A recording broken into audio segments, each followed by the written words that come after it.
বিসমিল্লাহির রহমানির রহিম। আল্লাহর উপর ভরসা করুন এবং তার প্রতি সুধারণা রাখুন, কারণ বান্দা আল্লাহর প্রতি যেমনটা ধারণা করে আল্লাহ তার সাথে ঠিক তেমনই। আল্লাহর ব্যাপারে নিরাশ হবেন না, তার দয়ার প্রতি আশা হারাবেন না।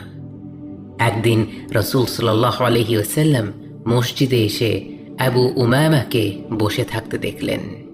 তিনি তাকে বললেন, হে আবু উমামা, কোন ব্যাপারটি তোমাকে এই অসময়ে মসজিদে বসিয়ে রেখেছে? জবাবে তিনি বললেন, হে আল্লাহর রাসূল সাল্লাল্লাহু আলাইহি ওয়াসাল্লাম, ঋণের বোঝা আর দুশ্চিন্তা আমাকে কাবু করে ফেলেছে। রাসূল সাল্লাল্লাহু আলাইহি ওয়াসাল্লাম বললেন, আমি কি তোমাকে এমন কিছু শব্দ শিখিয়ে দেব যেগুলো বললে আল্লাহ তোমার সকল দুশ্চিন্তা দূর করে দেবেন এবং তোমার ঋণ পরিশোধের ব্যবস্থা করে দেবেন? বলো, আল্লাহুম্মা ইন্নী আউযু বিকা মিনাল হাম্মি ওয়াল হাযান ওয়াল আজজি ওয়াল কাসাল ওয়াল বুখলি ওয়াল জুবন ওয়া দালা'id দাইনি ওয়া গলাবাতির রিজাল। হে আল্লাহ, নিশ্চয়ই আমি আপনার আশ্রয় নিচ্ছি দুশ্চিন্তা ও দুঃখ থেকে, অপারগতা ও অলসতা থেকে, কৃপণতা ও ভীরুতা থেকে, ঋণের ভার ও মানুষদের দমন পীড়ন থেকে। চমৎকার বরকতময় কিছু শব্দের দোয়া যেগুলো আল্লাহ ফিরিয়ে দেন না। আল্লাহর যেই বান্দাই পূর্ণ বিশ্বাসের সাথে এই কথাগুলো বলবে, আল্লাহ অবশ্যই তার জন্য স্বস্তি আর মুক্তির পথ বের করে দেবেন। আবু উমামা বললেন, আমি দোয়াগুলো পড়েছি, ফলে আল্লাহ আমার দুশ্চিন্তা দূর করে দিয়েছেন ও আমার ঋণ পরিশোধ করে দিয়েছেন। আরবিতে আলহাম হলো ভবিষ্যৎ নিয়ে এমন চিন্তা যা আপনার মনকে ভারী করে রাখে, আর হাজান হলো অতীতে ঘটে যাওয়া কিছু নিয়ে ব্যথিত হওয়া। এই দোয়ায় দুটি ব্যাপারকেই উল্লেখ করা হয়েছে, অতীতের কষ্ট এবং ভবিষ্যৎ নিয়ে উদ্বেগ। মানুষ প্রকৃতপক্ষে খুবই দুর্বল, তার ওপরে একটার পর একটা দুশ্চিন্তার ঝড় বয়ে যায়। সে একটি চিন্তা থেকে বের হতে না হতেই আরেকটি চিন্তা তাকে ঘিরে ফেলে। একটি বিপদ কাটতে না কাটতেই আরেকটি বিপদে পতিত হয়। আল্লাহ বলেন, লাকাদ খালাকনাল ইনসানা ফি কাবাদ, অর্থাৎ নিশ্চয়ই আমরা মানুষকে কষ্টের মধ্যে সৃষ্টি করেছি এবং এই কষ্ট দুশ্চিন্তা দূর করতে পারেন একমাত্র সেই আল্লাহ যিনি মানুষকে সৃষ্টি করেছেন। হে আমার ভাই, আল্লাহ আপনার কল্যাণ চেয়েছেন যখন তিনি আপনাকে কোনো বিপদ দ্বারা পরীক্ষা করেন এবং সেই বিপদে ধৈর্য ধারণের তৌফিক দান করেন। আল্লাহ আপনার কল্যাণ চেয়েছেন যখন তিনি আপনাকে পরীক্ষা করেন, ফলে আপনার হৃদয় ভেঙে গিয়ে তাঁর দিকেই ফিরে। আল্লাহ আপনার কল্যাণ চেয়েছেন যখন আপনি আপনার মনকে একমাত্র তার দিকে ফিরিয়ে আপনার সকল দুঃখ কষ্ট তার কাছে একান্তে ব্যক্ত করেন, আর আপনার হৃদয় বলে ওঠে, হে আমার মালিক, আপনি কার কাছে আমাকে ছেড়ে দিচ্ছেন? আপনারই কোনো এক দুর্বল বান্দার কাছে যে আমার প্রয়োজন শুনে বিরক্ত হয়, নাকি এমন এক শত্রুর কাছে যাকে আপনি আমার উপর ক্ষমতা দিয়েছেন? হে আল্লাহ, আপনি ছাড়া এই অসহায় বান্দার ডাকে কে সাড়া দেবে? আপনিই তো আপনার নবী আইয়ুব আলাইহিস সালামকে তার রোগ থেকে মুক্তি দিয়েছিলেন। আপনিই তো ইউনুস আলাইহিস সালামকে মৃত্যুর মুখ থেকে ফিরিয়ে এনেছিলেন। আপনিই তো আপনার বান্দাদের বিপদ আপদ থেকে উদ্ধার করেন। হে আল্লাহ, আমার কোনো কৃতকর্মের কারণে আপনার রহমতের ভাণ্ডার থেকে আমাকে বঞ্চিত করবেন না। তার কাছে দোয়া করতে থাকুন, বিনয়ের সাথে মিনতি করুন, কারণ আল্লাহর কসম, তিনি আপনার প্রতি আপনার নিজের থেকেও বেশি দয়ালু। যখন বান্দা হৃদয় থেকে আল্লাহকে ডাকে আর তার অবস্থা এই যে নানান দুশ্চিন্তা তাকে ঘিরে রেখেছে, তার শরীরে কোনো রোগ হয়েছে কিন্তু কোনো চিকিৎসা তার কাজে আসছে না, অথবা সে তার স্ত্রী, পরিবার বা সন্তান সন্ততি দ্বারা কঠিন কোনো পরীক্ষার সম্মুখীন হচ্ছেন, এমনকি তার এই অবস্থা হয়ে যায় যে যখনই সে হাসে তখনই কোনো না কোনো এক দুঃখ এসে তাকে কাঁদায়, অথবা কোনো দুশ্চিন্তা তার অন্তরকে মেঘাচ্ছন্ন করে দেয়। বান্দা যখন এই অবস্থায় পৌঁছে একাগ্রচিত্তে আল্লাহকে ডাকে, এটাই হলো আল্লাহর পরীক্ষার মূল উদ্দেশ্য। কারণ এই পরীক্ষার লক্ষ্যই হলো আপনি আল্লাহর দিকে ফিরুন। পরীক্ষার লক্ষ্য হলো এই যে বান্দা একমাত্র আল্লাহর কাছেই তার কষ্টের অভিযোগ করবে এবং তার কাছেই ফিরবে, তার মহত্ব স্মরণ করবে। যদি আপনার ঋণের বোঝা অনেক বড় হয়ে থাকে, তাহলে জেনে রাখুন যে আল্লাহ আপনার ঋণের চাইতেও বড় এবং সকল কিছুর চেয়ে বড়। যদি আপনার পরিবার, স্ত্রী, সন্তান, কন্যা নিয়ে কোনো দুশ্চিন্তা আপনাকে কাবু করে ফেলে, তাহলে জেনে রাখুন আল্লাহ আপনাকে শুনছেন, তিনি আপনাকে দেখছেন। আর বলুন, হে আল্লাহ, আপনি আমার অবস্থা দেখছেন, আপনি আমার দুর্বলতাও জানেন, আমার প্রয়োজন বোঝেন।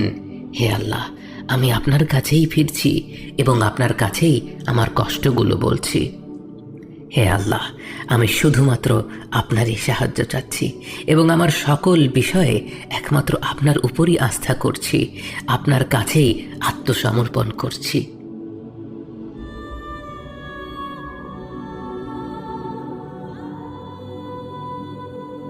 আপনি যদি এই দোয়াগুলো দিয়ে বিপদের মোকাবেলা করেন, আপনি অবশ্যই সেই বিপদ থেকে মুক্তি পাবেন। আপনার কঠিন দায়িত্বগুলো সহজ হয়ে যাবে। আল্লাহ যখন আপনার কষ্ট লাঘবের সিদ্ধান্ত দিবেন, তখন আপনার বিপদ থেকে এমনভাবে মুক্তির পথ বের হয়ে যাবে যা আপনি কখনো কল্পনাও করেননি। যখন কোনো বান্দার জন্য দুনিয়া সংকীর্ণ হয়ে আসে, বিশেষ করে যখন আপনাকে মানুষ পরিত্যাগ করে, এবং বিশেষ করে এমন কেউ যার ওপর আপনি আস্থা রাখতেন কিন্তু সে আপনাকে নিরাশ করেছে, আপনি আল্লাহর পরে তার উপরই আশা রাখতেন অথচ সে আপনাকে লাঞ্ছিত করেছে, সেই সময় জেনে রাখবেন যে আল্লাহ চাচ্ছেন আপনি তার শরণাপন্ন হন। এই পৃথিবীর সবচেয়ে সুখী মানুষ হচ্ছে সে যে আল্লাহর দিকে তার মুখ ফেরায়। এই পৃথিবীর সবচেয়ে সুখী মানুষ সে যে আল্লাহর কাছে তার হৃদয় সমর্পণ করে।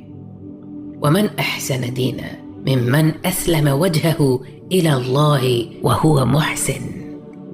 তার চাইতে উত্তম ধর্ম কার, যে আল্লাহর নির্দেশের সামনে তার মস্তক অবনত করে এবং সৎ কাজে নিয়োজিত থাকে। যখন আপনাকে মানুষ লাঞ্ছিত করার চেষ্টা করে, তখন জেনে রাখুন যে সম্মান বা লাঞ্ছনা কোনোটাই তাদের হাতে নেই। আর মানুষের কাছে সাহায্য চেয়ে যখন আপনাকে অসম্মানিত হতে হয়, তখন জেনে রাখুন যে তারা তাদের নিজেদেরই কোনো উপকার বা অপকারের কর্তৃত্ব রাখে না। যখন আপনার বিপদ কঠিন হয়ে যায়, যন্ত্রণা তীব্র হয়ে যায়, স্ত্রীর কারণে, পরিবারের কারণে, ভাইয়ের কারণে বা বোনের কারণে বা বন্ধুদের কারণে, যখন মানুষের দেয়া ব্যথায় আপনি দিশেহারা হয়ে যান, তখন মনে রাখবেন যে আপনার একজন মালিক রয়েছে যিনি আপনাকে কখনোই নিরাশ করবেন না। আপনার একজন রব রয়েছেন যিনি সকল অভিযোগ শোনেন, যিনি সবচেয়ে লুকায়িত গোপন বিষয়গুলো জানেন এবং শোনেন। মনে রাখবেন যে আপনার একজন মালিক রয়েছেন যিনি আপনার প্রতি আপনার নিজের নফসের থেকেও দয়াবান, যিনি আপনাকে ভালোবাসেন এবং ভালোবাসেন যে আপনি তার কাছেই আশ্রয়ের জন্য ছুটে যান আর তাকেই আপনার দোয়ায় ডাকেন। আল্লাহ আইয়ুব আলাইহিস সালামকে নেয়া কঠিন পরীক্ষার কথা উল্লেখ করে বলেন, ওয়া আইয়ুব ইয নাদা রাব্বাহ আন্নী মাসসান্নী আদ-দুর ওয়া আনতা আরহামুর রাহিমিন।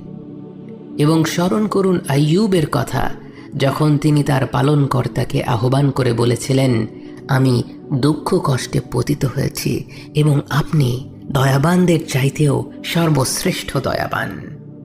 অতঃপর আল্লাহ বলেন, فاستجبنا له فكشفنا ما به من ضر وآتيناه أهله ومثلهم معهم رحمة من عندنا وذكرى للعابدين।